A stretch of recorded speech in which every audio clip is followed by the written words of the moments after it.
ಚಿತ್ರದುರ್ಗ ಜಿಲ್ಲೆ ಸಜ್ಜನ ರಾಜಕಾರಣಿಯನ್ನ ಕಳೆದುಕೊಂಡು ಇದೀಗ ನೀರವ ಮೌನವನ್ನ ಅನುಭವಿಸ್ತಾ ಇದೆ. ಹಿರಿಯೂರು ಹಾಗೂ ಚಳ್ಳಕೆರೆ ಕ್ಷೇತ್ರದಿಂದ 4 ಬಾರಿ ಶಾಸಕರಾಗಿದ್ದಂತಹ ಹಿರಿಯೂರು ಕ್ಷೇತ್ರದ ಶಾಸಕ ಡಿ ಸುಧಾಕರ್ ಇತ್ತೀಚೆಗೆ ಅನಾರೋಗ್ಯದಿಂದ ಸಾವನ್ನಪ್ಪಿದರು. ಆ ಸಾವನ್ನಪ್ಪಿದ ಬಳಿಕ ಒಂದಿಷ್ಟು ಚರ್ಚೆಗಳು, ಅಂದರೆ ಮುಂಬರುವಂತಹ ಉಪಚುನಾವಣೆಯಲ್ಲಿ ಯಾರನ್ನ ನಿಲ್ಲಿಸಬೇಕು, ಗೆಲ್ಲಿಸಬೇಕು ಅನ್ನುವಂತಹ ಚರ್ಚೆ ಅಂತೂ ಶುರುವಾಗಿದೆ. ಶ್ರೀಮಂತ ಜೈನ ವ್ಯಾಪಾರಿಯ ಮಗನಾಗಿ ಹುಟ್ಟಿದಂತಹ ಸುಧಾಕರ್ ಪ್ರೀತಿ, ವಿಶ್ವಾಸ, ಭರವಸೆಗಳನ್ನ ಮುಂದೆ ಇಟ್ಟು ಇಡೀ ಕ್ಷೇತ್ರದ ಜನರನ್ನ ಆವರಿಸಿಕೊಂಡಿದ್ದಂತೂ ಸುಳ್ಳಲ್ಲ. ಯಾಕಂದ್ರೆ ಜಾತಿ ಬಲ ಇಲ್ಲದೆ ಹೋದ್ರೂ ಕೂಡ ರಾಜಕಾರಣವನ್ನ ಹೇಗೆ ಮಾಡಬಹುದು ಅನ್ನೋದನ್ನ ಅವರು ತೋರಿಸಿಕೊಟ್ಟಿದ್ದಂತೂ ಸುಳ್ಳಲ್ಲ. ಪ್ರತಿನಿತ್ಯವೂ ಕೂಡ ಜನರೊಂದಿಗೆ ವಿಶ್ವಾಸದಿಂದಲೇ ಮಾತನಾಡುತ್ತಾ ಅವರ ಕೆಲಸ ಕಾರ್ಯಗಳನ್ನು ಮಾಡಿಕೊಡುತ್ತಾ ತಾವು ಶ್ರೀಮಂತ ವ್ಯಾಪಾರಿಯ ಮಗ ಅನ್ನೋದನ್ನು ಕೂಡ ಮರೆತು ಜನರಲ್ಲಿ ಸಾಮಾನ್ಯರಾಗಿ ಬದುಕಿ ಬಾಳಿದವರು ಡಿ ಸುಧಾಕರ್. ಆದರೆ ಇಂದು ಅವರ ಈ ಅಕಾಲಿಕ ಮರಣ, ಅನಾರೋಗ್ಯದ ಒಂದು ಮರಣ ಏನಿದೆ, ಇಡೀ ಕ್ಷೇತ್ರದ, ಕುಟುಂಬದ, ಸಚಿವ ಸಂಪುಟದ ಸಹೋದ್ಯೋಗಿಗಳನ್ನು ಶೋಕದಲ್ಲಿ ಮುಳುಗಿಸಿದೆ.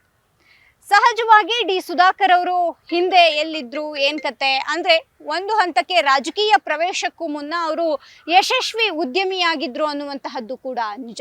ತಂದೆಯೊಟ್ಟಿಗೆ ಸಾರಾಯಿ ವ್ಯಾಪಾರದ ಜೊತೆಗೆ ಡಿಸ್ಟಿಲರಿ ವ್ಯಾಪಾರವನ್ನ ಮಾಡ್ತಾ ಅದರಲ್ಲೂ ಕೂಡ ಯಶಸ್ವಿಯಾದರು. ಬಳಿಕ ರಾಜಕೀಯ ಪ್ರವೇಶ ಮಾಡಿದ್ರು. ರಾಜಕೀಯದಲ್ಲಿ ಅನೇಕ ಏರುಪೇರುಗಳನ್ನು ಕೂಡ ಮಾಡಿದ್ರು. ಹಾಗಾದ್ರೆ ಅವರ ರಾಜಕೀಯ ಒಂದಿಷ್ಟು ವಿಚಾರಗಳನ್ನ ನಾವು ನೋಡ್ತಾ ಹೋದ್ರೆ, ಮೊದಲು ಚಳ್ಳಕೆರೆ ಕ್ಷೇತ್ರದಿಂದ ಸ್ಪರ್ಧಿಸಿ ಗೆದ್ದಂತಹ ಡಿ ಸುಧಾಕರ್ ಅವರು ತದನಂತರದಲ್ಲಿ ಅಲ್ಲಿ ಮೀಸಲಾತಿ ಬಂದಂತಹ ಕಾರಣಕ್ಕೆ ಹಿರಿಯೂರಿಗೆ ಶಿಫ್ಟ್ ಆಗ್ತಾರೆ.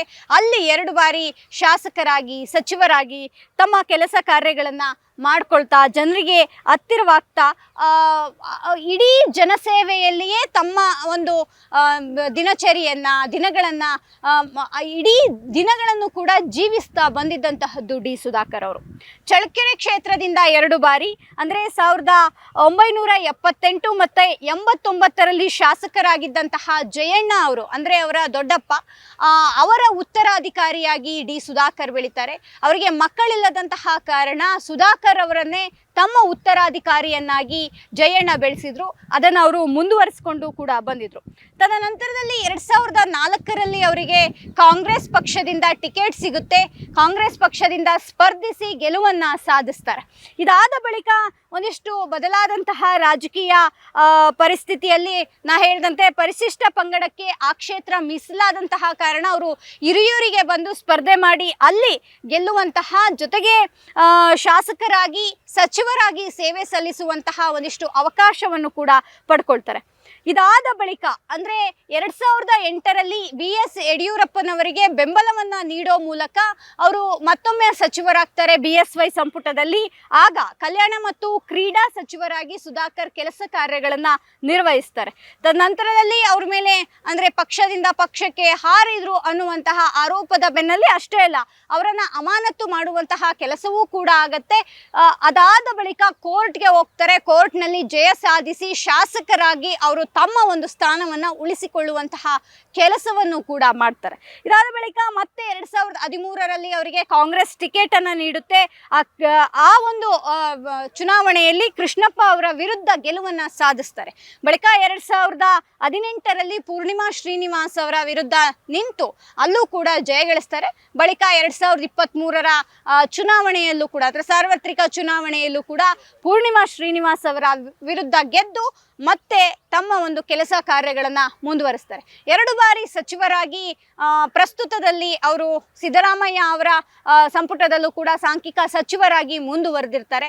ಆದರೆ ವಿಧಿಯಾಟವೇ ಬೇರೆ ಇತ್ತು. ಸಚಿವರಾಗಿ ಕೆಲಸ ಕಾರ್ಯಗಳನ್ನು ಮುಂದುವರಿಸಿಕೊಂಡು ಜನಸಾಮಾನ್ಯರಲ್ಲಿ ಸಾಮಾನ್ಯರಾಗಿ ಬದುಕಿದ್ದಂತಹ ಡಿ ಸುಧಾಕರ್ ಅವರಿಗೆ ಒಂದು ಹಂತಕ್ಕೆ ಕಾಯಿಲೆ ಅಥವಾ ಅನಾರೋಗ್ಯ ಅನ್ನುವಂತಹದ್ದು ಆವರಿಸಿಕೊಂಡ ಬಳಿಕ ಆಸ್ಪತ್ರೆಗೆ ಸಣ್ಣದೊಂದು ಶಸ್ತ್ರಚಿಕಿತ್ಸೆಗೆ ಹೋಗಿದ್ದಂತಹ ಸುಧಾಕರ್ ಮರಳಿ ಬರಲೇ ಇಲ್ಲ ಅನ್ನುವಂತಹದ್ದು ನಿಜಕ್ಕೂ ದುರಾದೃಷ್ಟಕರ ಸಂಗತಿ.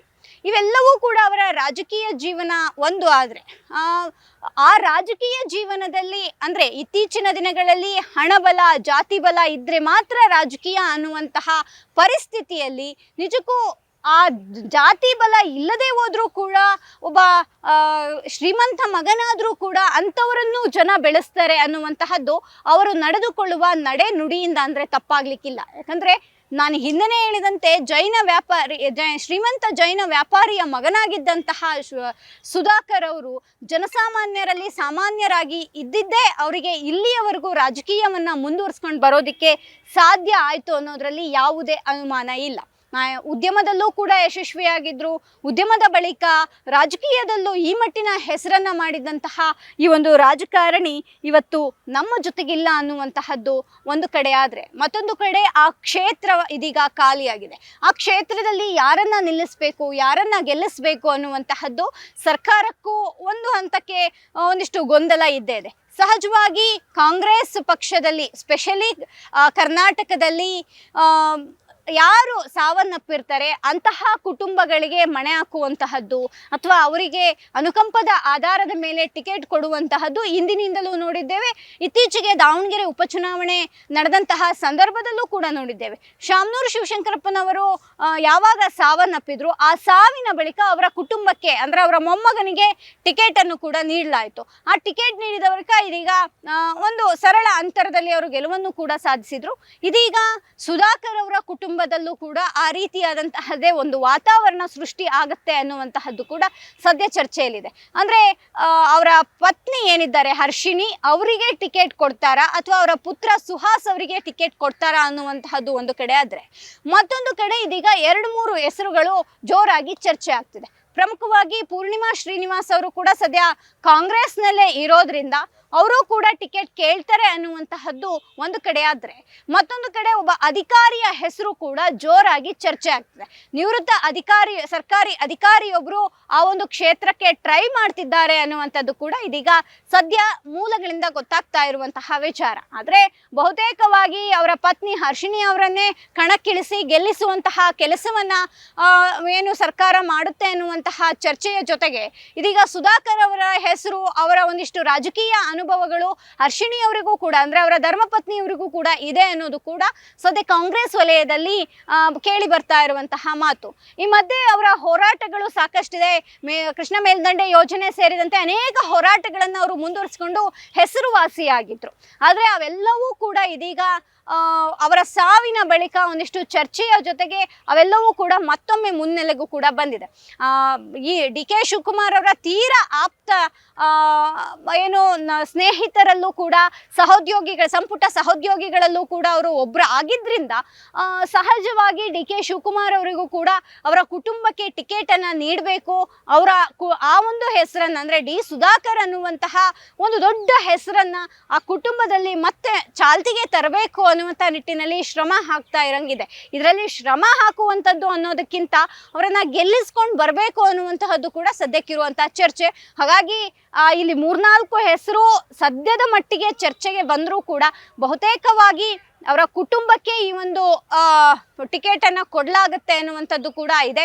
ಇದು ತುಂಬಾ ಅರ್ಲಿ ಅನ್ನುವಂತಹ ವಿಚಾರವೂ ಕೂಡ ಇದೆ. ಯಾಕಂದ್ರೆ ಅವರು ತೀರಿ ಹೋಗಿ ಕೆಲವು ದಿನಗಳ ಆದ್ರೂ ಕೂಡ ಅವರು ಇಷ್ಟು ವೇಗವಾಗಿ ಟಿಕೆಟ್ ಅನ್ನುವಂತಹ ಚರ್ಚೆ ಅನ್ನುವಂತಹದ್ದೇನಿದೆ ಅದು ಸಹಜವಾಗಿ ಎಲ್ರಿಗೂ ಕೂಡ ಒಂದು ಅವಾಸದ ವಿಚಾರ. ಆದ್ರೂ ಕೂಡ ಪಕ್ಷ ತನ್ನ ಒಂದು ಸಂಪುಟದ ಸಹೋದ್ಯೋಗಿಯನ್ನ ಉಳಿಸ್ಕೊಳ್ಬೇಕು, ಅವರ ಸಹೋದ್ಯೋಗಿಯ ಹೆಸರನ್ನ ಮತ್ತೆ ಚಾಲ್ತಿಗೆ ತರಬೇಕು. ಅವರು ಭೌತಿಕವಾಗಿ ಇಲ್ಲದೆ ಹೋದ್ರೂ ಕೂಡ ಮಾನಸಿಕವಾಗಿ ಅವರ ಕುಟುಂಬಕ್ಕೆ ಒಂದು ಟಿಕೆಟ್ ಅನ್ನ ನೀಡೋ ಮೂಲಕ ಅವರ ಕನಸುಗಳು, ಅವರ ಕೆಲಸಗಳು ಉಳಿದಂತಹದ್ದೇನಿತ್ತು ಅವೆಲ್ಲವನ್ನು ಕೂಡ ಮುಂದುವರಿಸಬೇಕು ಅನ್ನುವಂಥ ನಿಟ್ಟಿನಲ್ಲೂ ಕೂಡ ಪಕ್ಷ ಒಂದಿಷ್ಟು ಚಿಂತನೆಯನ್ನ ಮಾಡ್ತಿದೆ. ಹಾಗಾಗಿ ಆ ಕ್ಷೇತ್ರದ ಜನರಿಗೆ ಅವರು ಕೊಟ್ಟು ಉಳಿಸಿಕೊಂಡು ಹೋದಂತಹ ಮಾತುಗಳೇನಾದ್ರೂ ಇದ್ರೆ, ಭರವಸೆಗಳೇನಾದ್ರೂ ಇದ್ರೆ ಅದನ್ನ ಈಡೇರಿಸಬೇಕಾಗಿರುವಂತಹದ್ದು ಅವರ ಕುಟುಂಬ ಮತ್ತೆ ಪಕ್ಷದ ಕರ್ತವ್ಯ ಕೂಡ ಆಗಿರುತ್ತೆ. ಹಾಗಾಗಿ ಬಹುತೇಕವಾಗಿ ಅವರ ಕುಟುಂಬಕ್ಕೆ ಟಿಕೆಟ್ ಸಿಗಲಿ ಅನ್ನುವಂತಹದ್ದು ಕೂಡ ಅನೇಕ ಅಭಿಮಾನಿಗಳ ಮಾತು. ಜೊತೆಗೆ ಒಂದು ಹಂತಕ್ಕೆ ಅವರ ಕುಟುಂಬಕ್ಕೆ ಸಿಕ್ಕರೆ ಅನುಕಂಪದ ಆಧಾರದ ಮೇಲೂ ಕೂಡ ಅವರು ವಿನ್ ಆಗ್ತಾರೆ ಅನ್ನುವಂತಹ ಲೆಕ್ಕಾಚಾರವೂ ಕೂಡ ಇರುವಂಥದ್ದು.